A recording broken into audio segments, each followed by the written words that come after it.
Magandang hapon. Update na muna tayo sa lagay na ating panahon ngayong araw ng Linggo, March 10, 2024.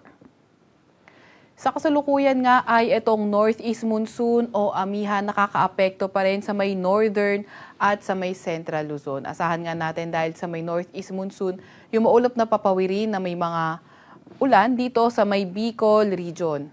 At itong northeast monsoon din magdadala ng maulap na papawirin na may mga mahihinang pag-ulan sa may Cagayan Valley, Cordillera Administrative Region, Aurora at Quezon. Kaya ating mga kababayan na inuulan noong mga nakaraang araw pa, nag-iingat nga natin sa mga banta ng pagbaha at pagguho ng lupa, lalo na sa mga katamtaman hanggang sa malalakas na pag-ulan.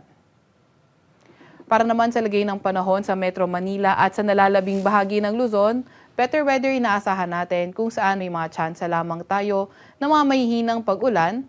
And then itong easterlies nakakaapekto sa nalalabing bahagi ng ating bansa. Kaya sa nalalabing bahagi nga ng ating bansa, partly cloudy to cloudy skies din, may mga tsansa ng mga localized thunderstorms. Wala naman tayong namomonitor na low pressure area man or bagyo sa loob or malapit sa ating Philippine Area of Responsibility.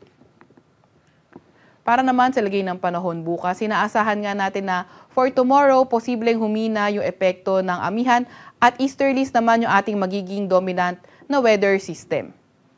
Para naman sa lagay ng panahon bukas sa may Luzon area at dahil nga dito sa easterlies, asahan natin yung maulap na kalangitan na may mga kalat-kalat na pag-ulan, pagkidlat at pagkulog dito sa may Bicol region. And then, para naman sa nalalabing bahagi ng Luzon, kabilang na ang Metro Manila, although magandang panahon yung inaasahan natin, may mga tsansa pa rin tayo ng mga localized thunderstorms. Agwat ang temperatura sa Metro Manila for tomorrow, 24 to 22 degrees Celsius. Dito naman sa Baguio ay 15 to 24 degrees Celsius, 22 to 31 degrees Celsius sa may Tagaytay area.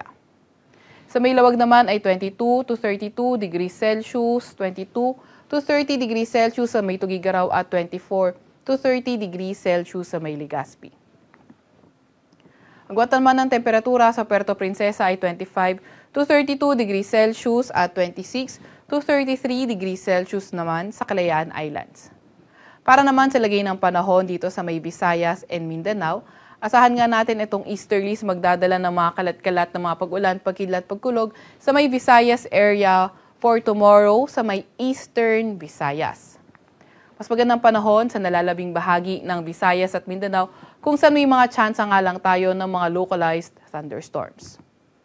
Agwat ang temperatura bukas sa may Iloilo at Cebu, 26 to 32 degrees Celsius. Dito naman sa may Zamboanga ay 25 to 33 degrees Celsius, 24 to 31 degrees Celsius sa may Tacloban, 24 to 32 degrees Celsius sa may Cagayan de Oro at 24 to 34 degrees Celsius naman sa may Davao. Wala pa rin naman tayong nakataas na gale warning sa kahit na anong baybay na ating bansa, pero pinag-iingat pa nga rin natin yung mga papalaot dito sa may Luzon area dahil posible yung katamtaman hanggang sa maalong karagatan.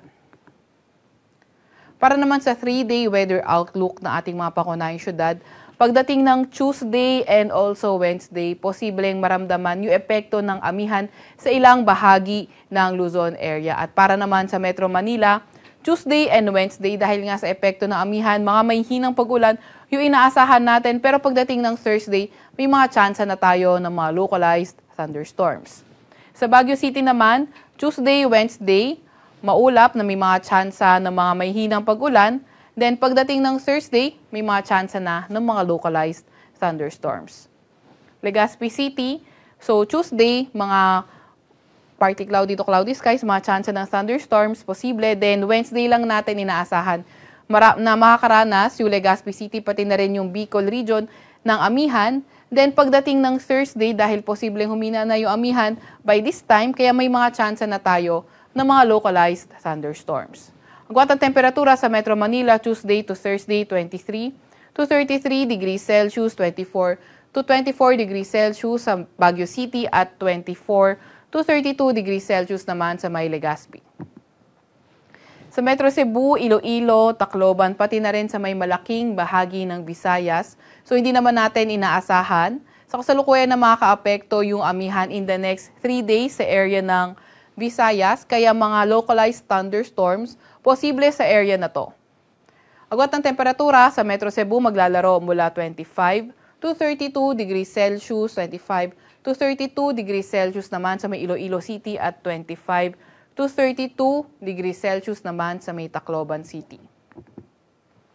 Para naman sa pangunahing syudad sa may Mindanao area, pati na rin sa malaking bahagi ng Mindanao area, hindi na nga natin inaasahan or mababa yung tsansa na makaapekto yung amihan sa areas dito sa may Mindanao, kaya mga localized thunderstorms posible pa rin, although partly cloudy to cloudy skies condition pa rin tayo. Kuwat ang temperatura sa Davao, 24 to 34 degrees Celsius, sa may Cagayan de Oro naman ay 24 to 32 degrees Celsius at 24 to 34 degrees Celsius sa may Zamboanga City. Sa Kalakhang, Maynila, ang araw ay lulubog ngayong 6:06 ng gabi at sisikat bukas ng 6:07 ng umaga.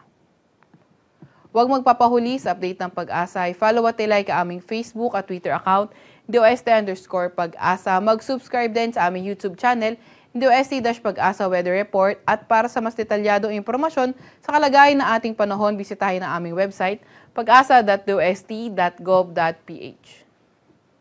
At yan naman po muna ang latest mula sa Weather Forecasting Center ng Pag-asa. Veronica C. Torres nag-ulat.